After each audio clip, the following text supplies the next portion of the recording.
For 2,000 years, there's been one absolute rule in the Catholic Church. The Pope has to be a man, end of story. But what if it wasn't? What if, way back in the Dark Ages, that unbroken chain was shattered? Well, today we're diving deep into one of history's juiciest, most scandalous legends. So could a woman have actually been Pope? I mean, that's the big question here, right? It's a question that flies in the face of centuries of tradition. It even hints at a cover-up of epic proportions.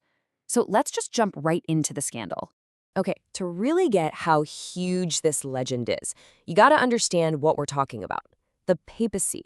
I mean, this is an institution built on a 2,000-year-long unbroken line of dudes all the way back to St. Peter. So the idea of a woman sneaking into this ultimate boys' club, that's not just a scandal. For people back then, it was basically the end of the world. And yet, the legend says it happened. For 2 years, 5 months, and 4 days, a woman supposedly sat on the throne of St. Peter. We're talking about the 9th century here, and look, this isn't some vague fairy tale. The story gives us a super specific time frame, which just makes it feel so real.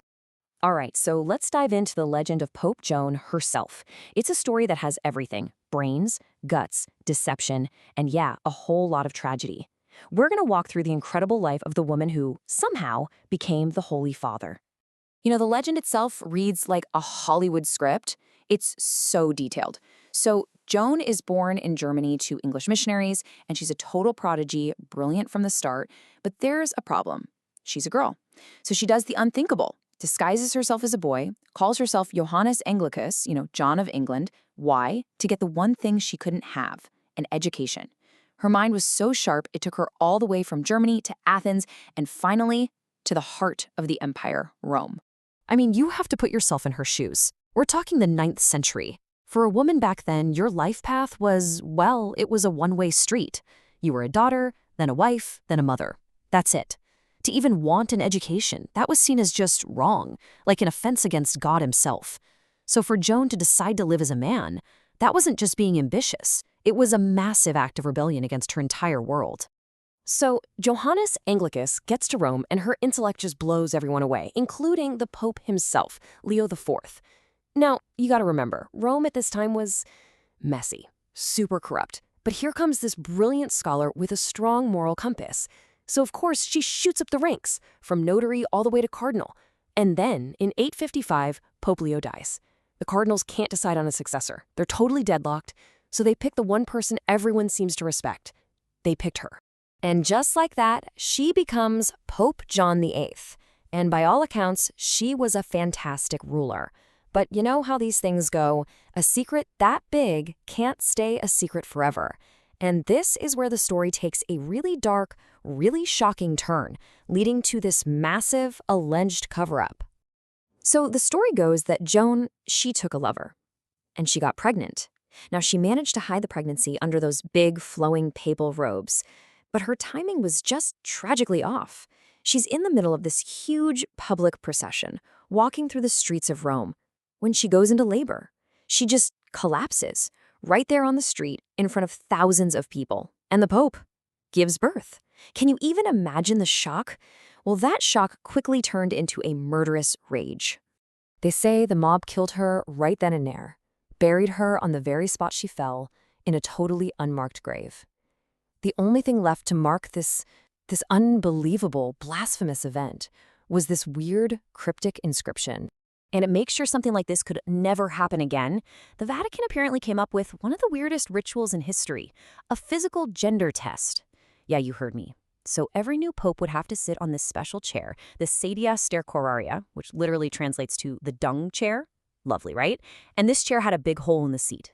And then, get this, a junior cardinal would reach up from underneath for a hands-on inspection. And once he confirmed everything was in order, he would shout out to everyone, "Testiculos habet et bene pendentes," which, you guessed it, means he has testicles and they hang well. Only then could the coronation actually happen. It's an absolutely wild story. But is it true? Okay, so this is where we hit the brakes, and the whole story takes a massive plot twist. Because for hundreds of years, people totally believed this story. I mean, even people inside the church thought it was real. But then, modern history comes along and historians start digging, and the whole legend just begins to fall apart. And here it is, the smoking gun. Historians looked at the actual records, and they're pretty darn clear. Pope Leo IV died in July of 855. The next guy, Pope Benedict III, was elected in September of that same year. That's just a 2-month gap. There's literally no room for a 2.5-year reign for Pope Joan. It just doesn't fit. So that begs the question, right?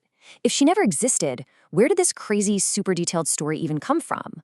Well, the answer probably comes from a different scandalous time in church history, a period in the 10th century called the Saeculum Obscurum, the Dark Century. And trust me, it was so corrupt and chaotic, it earned the nickname the Pornocracy. See, during this pornocracy, the papacy was basically run by one woman, a super powerful, ruthless noblewoman named Marozia.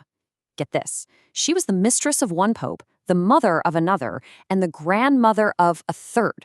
She wasn't the pope, but she was calling all the shots. So the theory is, the Pope Joan story started as a nasty political satire, a joke aimed at Marozia and the pope she had wrapped around her finger. And that crazy chair with the hole in it? Oh, the chairs are real, you can go see them in museums. But historians think they were probably just old Roman birthing stools. They were repurposed for the ceremony, maybe to symbolize the new pope birthing a new era for the church. That whole story about the inspection? Probably just a dirty joke that got out of hand. So yeah, the verdict from historians is pretty clear. Pope Joan probably never existed. But that doesn't make the story any less fascinating, does it?